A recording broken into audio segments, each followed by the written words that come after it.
Dia punya kucak-kacir tu sampaikan Marzuki dan keluarga dia ni terpaksa mendapatkan rawatan daripada seorang ustaz. Maksudnya gangguan dia tu memang agak serius lah.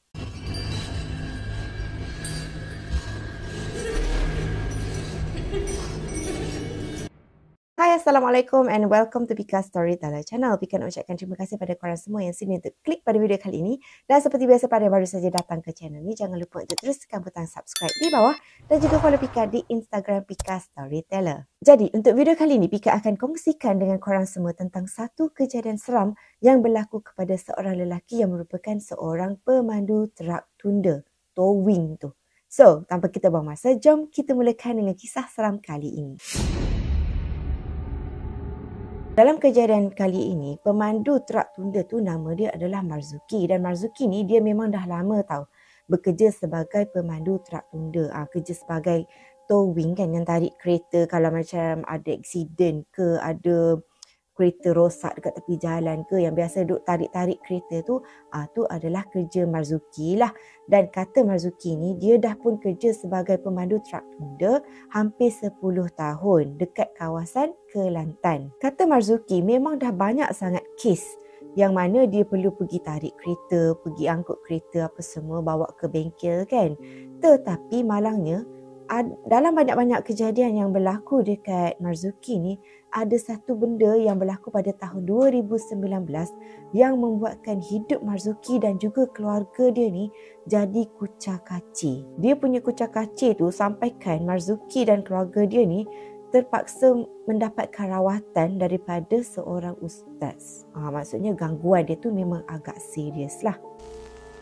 Jadi, kejadian ini berlaku pada tahun 2019 di mana kata Marzuki, ada satu hari tu dia mendapat panggilan telefon daripada seseorang yang mengatakan yang Marzuki ni dia kena pergi ke Jeli, Kelantan, disebabkan oleh dekat sana ada satu kemalangan yang sangat-sangat ngeri yang melibatkan satu pasangan suami isteri. Kata Marzuki, dalam kemalangan tersebut, kereta pasangan tu tadi, yang kemalangan tu memang teruk sangat sebab kereta diorang tu sampaikan terbakar. Bila Marzuki ni sampai dekat tempat kejadian tu, dia tengoklah kereta tu memang teruk sangat terbakar. Dan lepas tu kedua-dua suami dan isteri, mangsa dalam kemalangan tu tadi, rentung dekat dalam kenderaan tu. Dan pada masa Marzuki ni sampai dekat tempat kejadian tu kan, dia ni sempat untuk melihat mangsa yang rentung tu. Jadi masa tu Marzuki ni dia sempatlah tengok mayat tu dikeluarkan kan daripada kenderaan yang terbakar tu. Kena pula pada masa tu waktu malam, dah nak tengah malam macam tu. Jadi Marzuki kata seram jugalah kan bila tengok pada keadaan mangsa dalam kejadian tu. Jadi seperti biasalah, dia abaikan tu semua dan lepas tu dia dengan kawan dia lagi seorang ni buat kerja macam biasalah. Dia orang pun towing lah kereta tu. So mereka ni kenalah towing kereta mangsa tu pergi ke balai polis. Macam biasalah kan. Dan bila dalam perjalanan ke balai polis tu, sesekali Marzuki ni dia ada macam terdetik tau. Macam mana kalau ada lagi cebisan daging mangsa ke dekat dalam kereta yang dia tarik itu. Kadang-kadang dia adalah rasa macam tak sedap hati macam tu. Menurut Marzuki, bila dia sampai dekat balai polis, dia kenalah selesaikan apa yang patut semua kan. Dan Alhamdulillah sekitar pukul 2 pagi barulah semuanya selesai. Dan lepas tu bila dah selesai ni, Marzuki ni pun baliklah semula ke rumah dia yang terletak di Kota Baru. Kata Marzuki, biasanya kalau bila dia kerja melibatkan kena towing kenderaan-kenderaan yang macam ada kemalangan ngeri dan sebagainya ni, kebiasaannya bila dia balik ke rumah, dia akan terus mandi dekat luar rumah. Tapi malangnya pada malam tu, hujan tau dekat luar, hujan lebat. Jadi nak tak nak Marzuki ni dia tak boleh nak mandi dekat luar. So dia pun terus masuk ke dalam rumah dan mandi dekat dalam rumah dia ni. Tapi malangnya bila dia cuba lepas dah siap mandi apa semua, dia cuba untuk melelapkan mata. Tapi malangnya tak boleh tau. Dia rasa macam tak sedap hati. Lepas tu dia dapat dengar bunyi yang pelik-pelik pula dekat luar bilik dia ni. Kata Marzuki, biasanya dalam keadaan penat, dia akan cepat terlelap tau. Biasanya kalau dah lepas mandi, lepas dah letak kepala dekat atas bantal tu, dia akan terus tertidur je disebabkan oleh kepenatan. Tapi pada malam tu memang susah sangat dia nak melelapkan mata.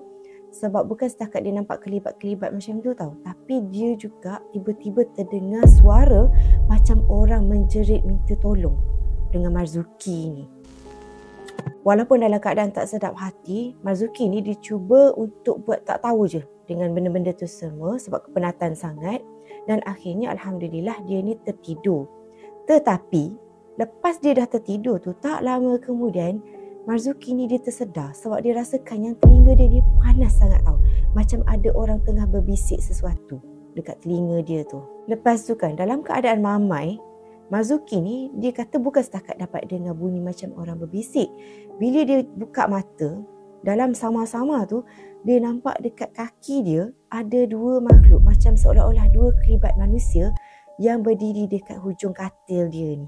Masa tu dia punya takut tu sampaikan macam jantung dia tu nak tercabut tau, Marzuki ni. Tapi Alhamdulillah lepas dia baca beberapa ayat suci Al-Quran, lepas dia paksa diri dia untuk tidur, Alhamdulillah akhirnya dia ni pun terlelap sampailah ke esokan paginya. Lepas tu pada masa waktu sarapan, dia ingatkan yang kejadian pada malam tu berlaku dekat dia seorang je tau. Tetapi sebenarnya isteri Marzuki ni pun dapat benda yang sama juga. Isteri Marzuki ni dia cakaplah dekat Marzuki ni kan, dekat husband dia ni, dia kata, bang, saya nampak benda pelik-pelik lah. Dia selalu nampak kelibat dan sebagainya kan. Lepas tu bermula daripada malam tu juga, mereka ni, pasangan suami isteri ni selalu kena ganggu. Diorang kata diorang selalu dengar bunyi macam orang meminta tolong daripada waktu maghrib sampailah ke waktu pagi. Korang bayangkanlah, mereka ni diganggu sepanjang malam. Bukan setakat Marzuki dengan wife dia, tapi anak tunggal dia orang pun kena juga sampai menjerit budak tu. Disebabkan oleh mungkin budak tu pun nampak benda yang sama, iaitu benda yang menakutkan yang ada dekat dalam rumah diorang tu. Marzuki kata benda tu berlarutan dalam lebih kurang seminggu macam tu. Sebab diorang ni selalu sangat nampak kelibat macam seolah-olah orang yang rentung tau. Dia macam benda hitam yang macam orang rentung. Lepas tu, anak Marzuki ni pun dalam duk meracau, menangis ketakutan semua kan. Jadi masa ni Marzuki ni dia mula syak lah. Dia kata aku rasa yang mungkin benda-benda yang dia lihat dengan benda yang wife dia nampak, lepas tu anak dia duduk menjerit apa semua tu, berkait rapat dengan kemalangan yang berlaku dekat jeli minggu lepas tu. Yang mana yang dia nampak mangsa yang rentung dalam kemalangan tu semua kan. Jadi masa ni Marzuki tu dia syak yang tu macam ada berkait rapat dengan macam badi mayat macam tu lah lebih kurang. Lepas tu diorang ni pun berkali-kali lah jumpa ustaz, cuba untuk mendapatkan rawatan dan sebagainya. Dan lepas tu memang ustaz tu ada cakap lah, memang betul lah yang sebenarnya kejadian ni berpunca daripada kejadian kemalangan pada malam tu. Sebab Marzuki ni ada bagi tahu lah dekat ustaz kan, dia tengok mayat yang rentung dan sebagainya ni. Lepas tu ustaz pun pesan lah, antara pantang larang dia ialah kalau sekiranya kita kena melibatkan diri dengan benda yang macam tu, yang benda yang ngeri sebagainya tu kan, kalau nak tengok mangsa tu, kalau boleh jangan mulakan daripada muka, kena tengok bermula daripada kaki barulah ke muka, ataupun seboleh-bolehnya jangan tengok langsung, unless kalau orang tu jenis yang memang betul-betul kuat lah. Lepas tu ustaz juga ada pesan yang sebolehnya before masuk dalam rumah tu badan kita semua ni memang dah bersih.